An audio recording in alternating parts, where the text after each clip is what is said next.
নিষেধ, মানুষ চলাচলের রাস্তায়, ছায়াদার ফলদার গাছের নিচে, অজু ও গোসলের স্থানে, গর্তের ভিতরে, গোরস্থানে, দাঁড়ায় বা হাঁটিয়া, বেনাজুরের পানিতে, ঘরে বা বিছানায়, মসজিদে আঙিনা বা ঈদগাহে, জনসমুখে দিকে ফিরিয়া ইশানে করা নিষেধ, কবলার দিকে মুখ করিয়া, কাবার দিকে পিঠ করিয়া, চন্দ্র ও সূর্যের দিকে মুখ করিয়া, প্রবল বাতাসের দিকে মুখ করিয়া, একেবারে বিবস্ত্র হইয়া। যারা দক্ষিণ প্রকার হাঁটু বেলিয়া নামাজের সময়, এক হাঁটু উঠাইয়া লিখার সময়, হাঁটু উঠাইয়া খাওয়ার সময়, এই মোগারে বসা অন্যরকম ভাষা ও যায় যাতে,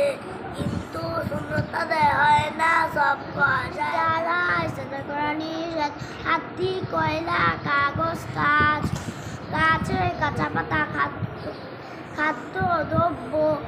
শুকনা গোবর,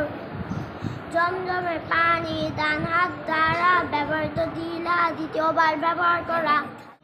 স্থানে যাওয়া নিষেধ, আল্লাহ তাআলার নাম, নবীগণের নাম, ফেরেশতাগণের নাম, কোরআনের আয়াত, হাদিসের টুকরা, দোয়া ও কালাম, লিখিত বা উল্লিখিত